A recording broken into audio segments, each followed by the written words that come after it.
The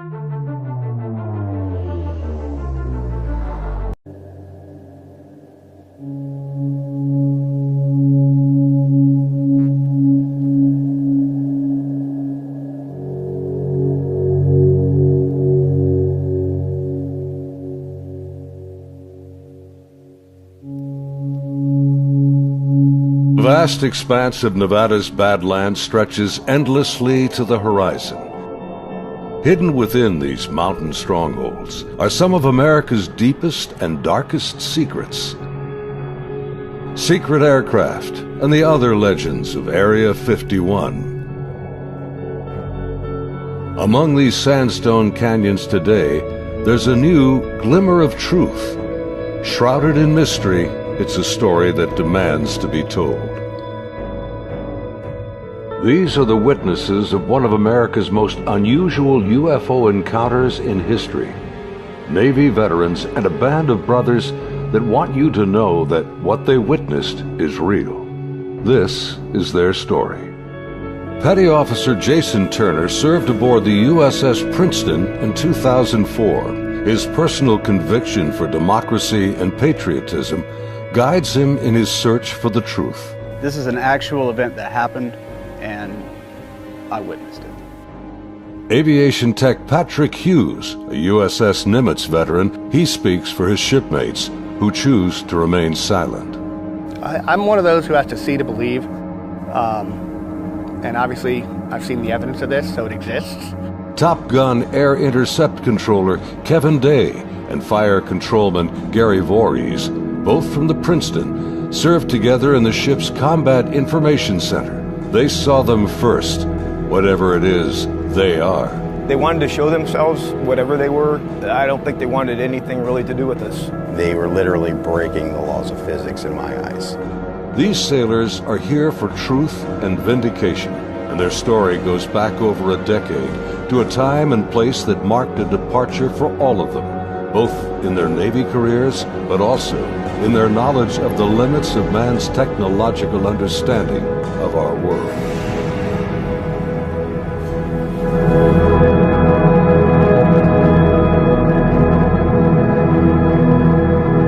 Looking out over the ocean toward the horizon, sun, sea, and sky form an endless vista, a never-ending cycle of tide, wind, and waves.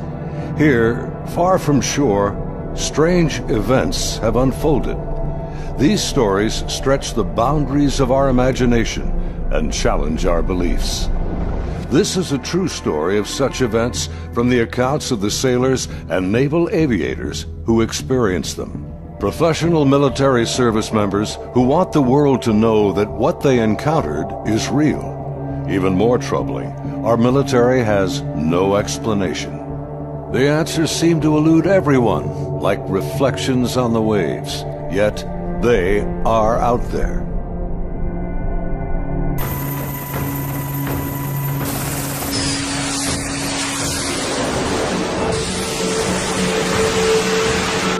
November 10th, 2004.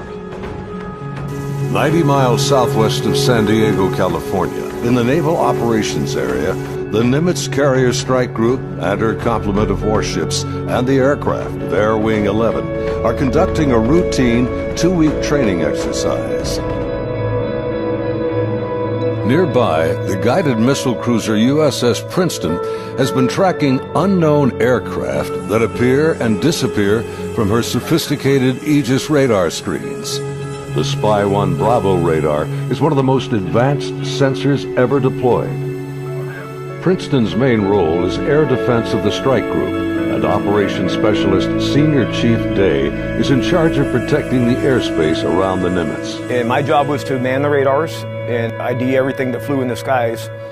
And I also sat a position called Anti-Air Warfare Coordinator, where if we ever had to go to war, I was the guy that was going to launch the missiles and kill shit. In addition to that, I was the Air Intercept Controller. When the Super Hornets take off the carrier, I'm the guy that takes control and takes them to the fight and gets them home safe. And there was a lot of experience in that room. The captain had 28 years, I had 18 years. And the Aegis ship is our newest weapons system afloat. It's got the Spy-1 radar system.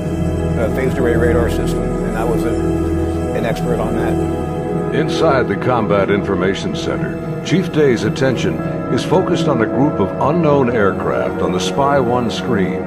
He's trying to identify them. I was on watch, and we were probably 100 miles, I forget how far exactly that day we were, off the coast of San Diego southwest, kind of off the coast of Mexico, Baja. And I started to notice these weird tracks that were popping onto my radar coverage right about on San Clemente Island. And the reason why I say they were weird, because they were appearing in groups of 5 to 10 at a time, and they were pretty closely spaced to each other, and they were 28,000 feet going 100 knots tracking south. And in the back of my mind, I'm thinking, that's kind of odd. I mean, I don't know anything that flies like that. They weren't on the comm air routes, the commercial airline routes. I wasn't really that concerned about them. I didn't consider them hostile for any reason at all. Another watch or two, as I'm watching, the same formation appeared again. And over the course of 3-4 days, it probably counted up to that point, groups of 5 to 10 at a time. There were probably 50, 60 tracks by then. Today, Kevin and Gary are still looking for answers. They've known each other for over a decade since their Navy days.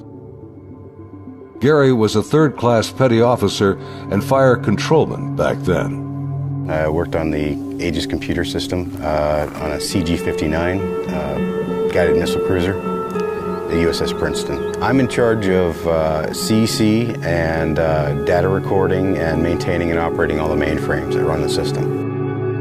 They're both becoming increasingly frustrated in their attempts to ID the strange aerial objects, which have no transponders and fit no known flight profiles. The guys that work on the Spy-1 Bravo radar, they had come across and said they needed to take the system down for recalibration because they were getting clutter or ghost tracks, and they needed to recalibrate to get rid of them. Then once they did finish all that recalibration, bring it back up, the tracks didn't disappear. They were still there, but they were actually sharper and clearer. They were doing diagnostic tests on everything we had to make sure it was not a system malfunction. And it turned out that it wasn't. These were actually real objects. I had the highest spy track quality possible on these contacts. In this situation, I actually started recording on all 4 tapes at the same time. That way, it was a one continuous loop, and I was just replacing them as they were, becoming full. We failed utterly to identify these things. It didn't meet any of the parameters for anything that was known.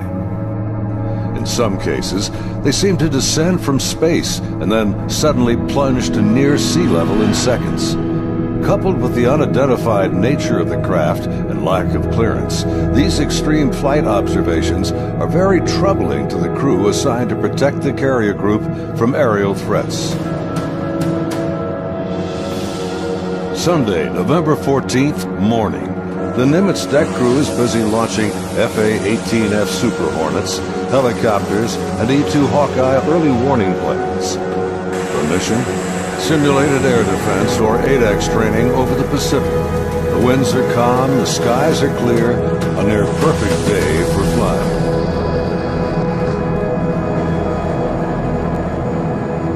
As they launch, the Black Aces squadron has no knowledge of events happening nearby. In the back of my mind, that's when I determined I was going to become concerned about these objects. Is we were getting ready to launch a whole bunch of aircraft in that same piece of sky. Fast Eagle climbs out to 20,000 feet and heads to the cap station about 40 miles south of the carrier. The cap is a rendezvous point used to form up with the other airplanes. Just 25 miles separation. The commander of Fast Eagle has over a decade in the air wing. His wingman for the day is a new pilot, a young officer on her first carrier deployment. She's paired with a senior pilot, her backseat weapons system officer for the mission. He will manage navigation and the advanced radar and targeting pods on the aircraft.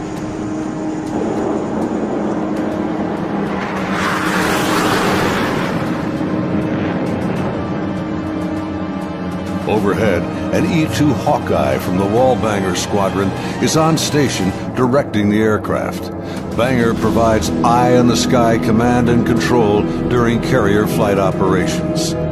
Back in the Combat Information Center on Princeton, The mysterious objects are back. And today is the first time Senior Chief Day has jets in the air that can intercept the mysterious aircraft. Seeing these contacts, Captain Smith orders me to intercept one of them. So I went back to the console. I picked the closest one that was to us, and I had intended to let the Hawkeye do the intercept because they already had control. It was just easier. Day briefs the captain, and they agree to send the Hornets. The air intercept controller aboard Princeton, call sign Charlie, radios the Hawkeye and takes control of Fast Eagle. Banger, Charlie. Charlie, this is Banger, go ahead. Banger, Charlie. Do you hold unknown air contact, bra, 270-48, 28,000 feet of bogey? Charlie, Banger, negative. Radar picture's clean. The E-2 radar operators have been frustrated in their attempts to get a radar return on the unknown aerial target that Princeton is tracking. Even with their 24-foot radar dish, they can't get a lock on the object. Banger, Charlie. Transfer Fast Eagle flight to Charlie Control, button 13. We have a real-world tasking for them. Charlie, Banger, roger. Fast Eagle, Charlie. Stand by for real-world tasking. Charlie, Fast Eagle, send it. We vector him towards that position in the sky, and real quiet on the radio. I'm just giving him bra calls, which is varying range altitude, to these unknown bogey group. And basically, I'm just telling their crew where the object is, the bearing from them, and the range from them, and the altitude, so they can drive towards it. Contact bra 270-41. 20,000 feet, bogey, snap, 270, over. Roger, bearing 270, 41 miles. 100, go trail. 100. Say state. State 12,000 pounds. Clean, do you have it? I'm trying to get a track on it now. They sent link 16, but my radar picture is clean. The next radio call takes everyone by surprise. Fast Eagle 110, say loadout.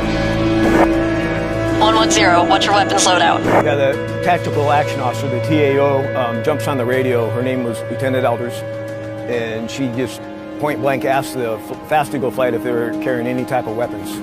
And there was a stunned pause on the radio. Wings clean, Princeton. We just have CAT-M training missiles, and they're not coming off the rail. We're in an exercise environment, and the last thing we wanted to do is start shooting stuff. Now the controllers have the pilot's undivided attention. Normally, the squadron doesn't carry live ordnance when training. What do you guys think that was about? What, about the loadout? I have no idea. Maybe it's drug runners or something. Yeah, it could be. Or a lost citizen out of SoCal. I don't like this. Fast Eagle, Charlie. Contact bra 160-34. 8,000 feet, bogey.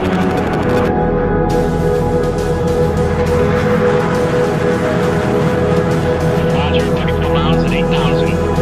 Committed. Your call. Continuing.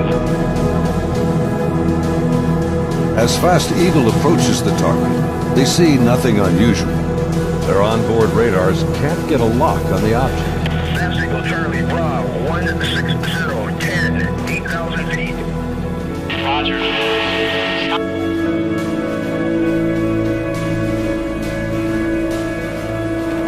Fast Eagle, Charlie, merge plot. Basically what the merge plot means on the radar, you got two objects in the same vertical piece of sky, so when I'm looking at the 2D display, it looks like a one radar blob now. Confirm the object appears stationary. I had it at 17.7. Showing, again, basically no airspeed on it. Hey, you guys seeing us? What is that?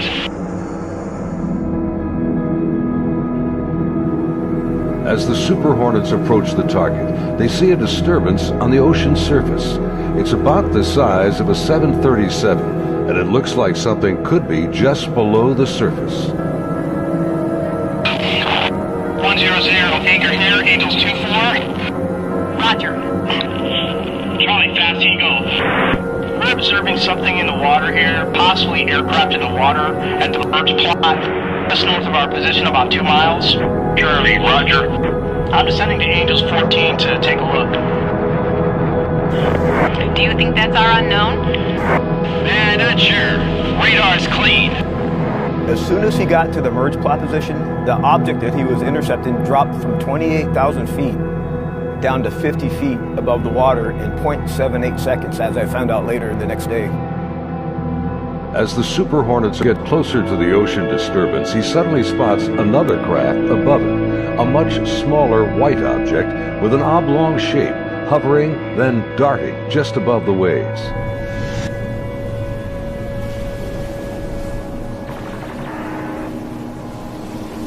The object is moving around erratically, seemingly focused on the white water.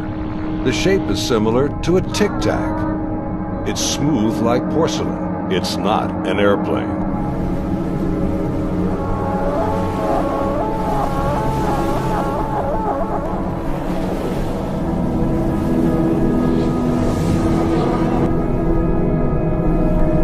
Suddenly, the object begins to rise into the air.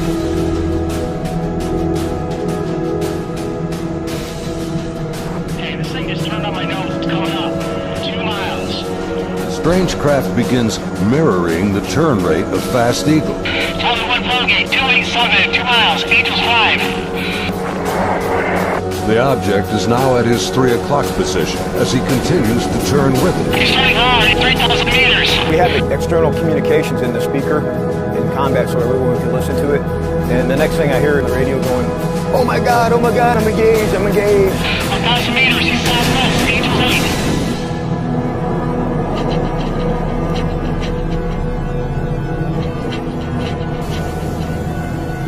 The commander is now about a mile away as he maneuvers his Hornet to get behind the unknown craft. It's about the size of an F-18, about 47 feet long, and it has no wings. As the dogfight unfolds, he quickly turns and dives to bring his jet's nose ahead of the object to close the distance.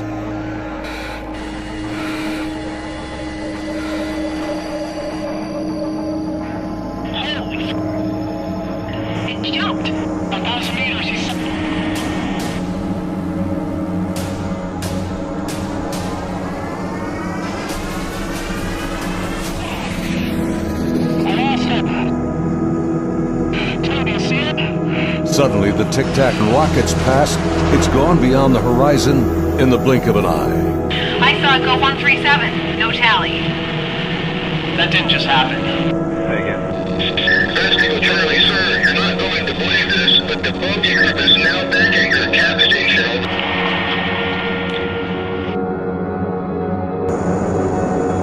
As Fast Eagle returns to the area of the ocean disturbance, the object is gone. The sea is once again calm. Soon, they land on the ship.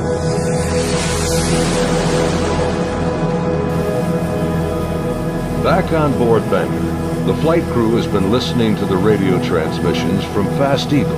The crew has been tracking the intercepts on their advanced display systems called the CEC. One of the radar operators, who wishes to remain anonymous, describes hearing the fear in the pilots' voices, and he knows this is no drill.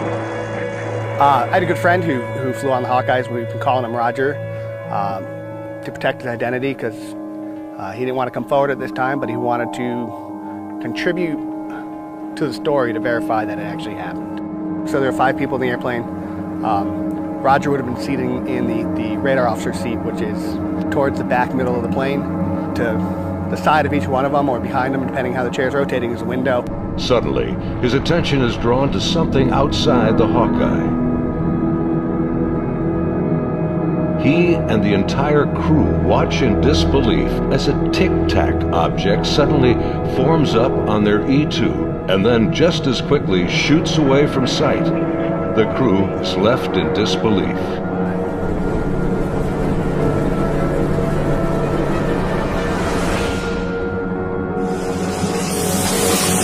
As Banger returns to the ship, the crew is shaken.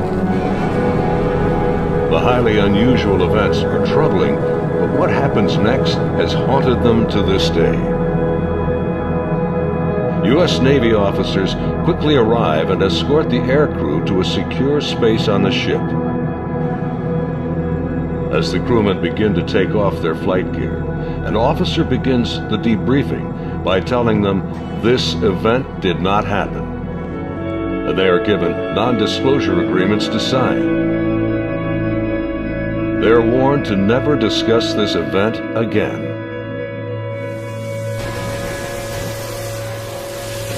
Again, we're preparing for the air defense exercise. So now we got all the squadrons launching off the carrier because they're all up going to do their functional check flights.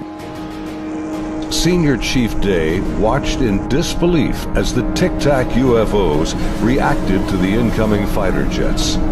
All the objects in the sky, they all dropped out of the sky from 28,000 feet down to 50 feet. Based on the Spy 1 Bravo radar system, the object descended at over 24,000 miles an hour. It was unbelievable because normally what would happen if a normal aircraft did that? First of all, it would fly apart. It wouldn't be able to withstand the G-forces, and there would be multiple sonic booms. It would be boom, boom, boom, boom, boom, boom, boom, boom, boom, and this did not make any sonic booms. From what I observed, I saw that it went from right around between 25 and 30,000 feet down to sea level and below sea level.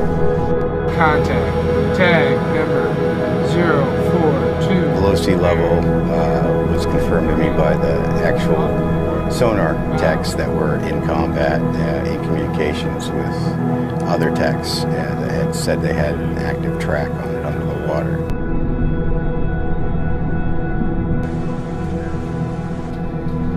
They're talking with their sonar guys on the sub that was with us, and I mean, I was told directly that it did go underwater. It went from being in the air to underwater. Well, from what they were saying, it was going averaging about 500 knots under the water.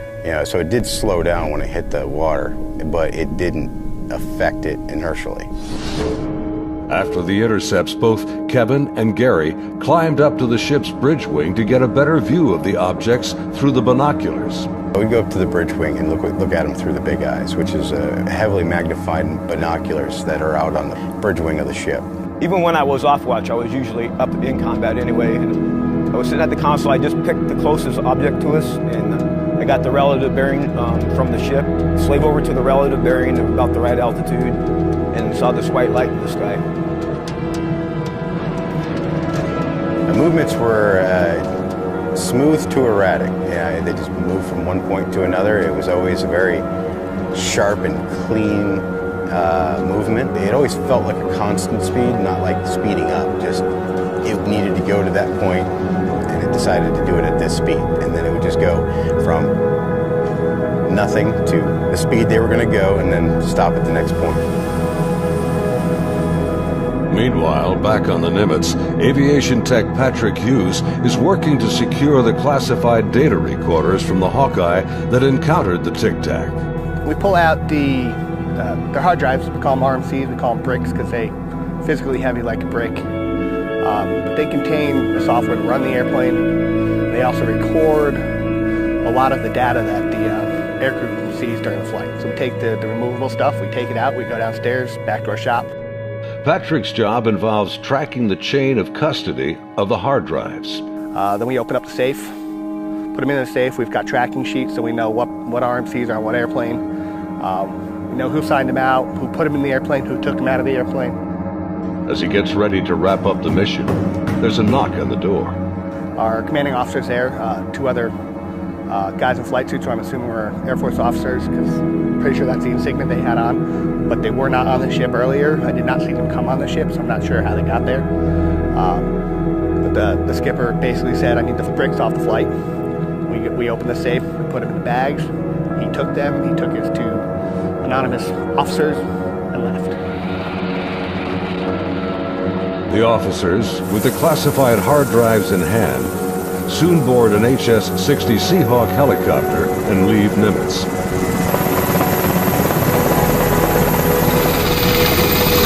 Soon thereafter, Petty Officer Voorhees has his own visit by unknown officials on the Princeton. Once they landed and everybody got off. Then about maybe 20 minutes later, I got called in to have all my data recording tapes turned over. And then also told that I needed to reload CEC because it had been wiped. So it was, so I turned over all the tapes, and then they also said if there's any even blank tapes to erase anything else that's in the shop. Well, they were plainclothes people that came aboard on the helicopter. It was my chain of command that took control of the tapes from me. The helo left with them after that, so because we went right back to flight ops. The link between the Tic Tacs and these men is unknown. How they became aware of the UFO encounters and how they arrived so quickly on board after the event is also a mystery. The video you are now watching is the actual gun camera FLIR footage of the Tic Tac taken by a later flight. This is the first video ever released by the U.S. government showing military planes engaging UFOs. The advanced targeting pod, known as ATFLIR, works in both TV mode and infrared mode. The film reveals no control surfaces, no exhaust plume, a uniform heat signature, and no visible means of propulsion. Gary and his shipmates saw the FLIR film on their consoles and on the secret LAN aboard the Princeton. It was a much clearer video. You could see the shape of the ship. You could see it, moving. I tried to go and get a disc to come make a copy of it. By the time I got back, it was already off of our hard drive, off the secret LAN. I had no access to it whatsoever. Petty Officer Jason Turner also saw a much higher resolution version of the FLIR film showing strange appendages extending from the object. But it did have some protruding at the bottom of it. I couldn't tell if they were curled back or straight down. Jason says the video was approximately 10 minutes in length and much longer than the video that has been released. I saw this video playing and I'd ask him, is this what we're training, or what's part of this training that we're going through? And he said, no, this is real life. And when I saw it, it was a very clear image, a very clear video, and this thing was going berserk, like making turns, like it's incredible. The amount of G-forces that it would put on a human that this thing was doing. The jets were like trying to trail this thing, and it would just run off and leave. It would just gone, and then it would come back, and then you would see it. And it made a maneuver, like they were chasing it straight on. It was going with them. This thing stopped, turned, and just gone. I mean, that's the only way to describe what it looked like. Yeah, this is a fucking drone, bro. There's a whole fleet of them. What's the man say? My God. Just 11 years later, fighter jets from USS Roosevelt filmed this anomalous object in 2015.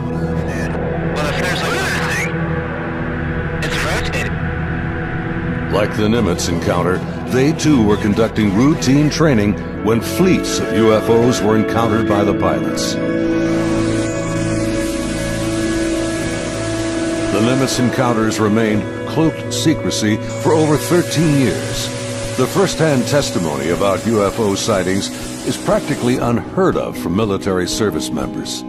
Thanks to the brave and honest accounts of the sailors and naval aviators who have come forward to relate their experiences, and of the remarkable videos they filmed that day, the silence has been broken. I dealt with this all on my own for many, many years, and it was not a very pleasant journey to go through, because no one really believes you. But now things have changed, and anyone out there that's struggling with this and wants to reach out, there is now a group that you can reach out to and get help and support and vindication. It's honestly been a little relieving to be able to actually talk about it and how important that event really was, and not just keep blowing it off. There's people out here that really need to know and want to know, and you have the support of me and Kevin and my other shipmates that have come forward and decided to talk about it. My role is to describe the story and convince people that yes, this event really happened and these objects were really real, but what they are, I have no idea. It is something. I want to know what it is. That's the whole reason I chose to come forward to contribute to the story, because there is a story here, there is more information here. The more of us that talk about it, the better chance of the full story coming together. And it's vindication for us that other people are looking into it, and we finally tell our story and people listen. If you need to get a hold of us or would like to talk to any of us, Kevin, me, or any of the other guys that have come forward, there'll be an email address at the end of this video that you can contact them and they can get a hold of us. If you or someone you know has witnessed unknown objects from military ships or planes, please contact us at the address on your screen. You can remain anonymous. As we strive to understand these encounters and come to terms with what they mean, there's something far beyond the horizon and the limits of our comprehension waiting for all of us.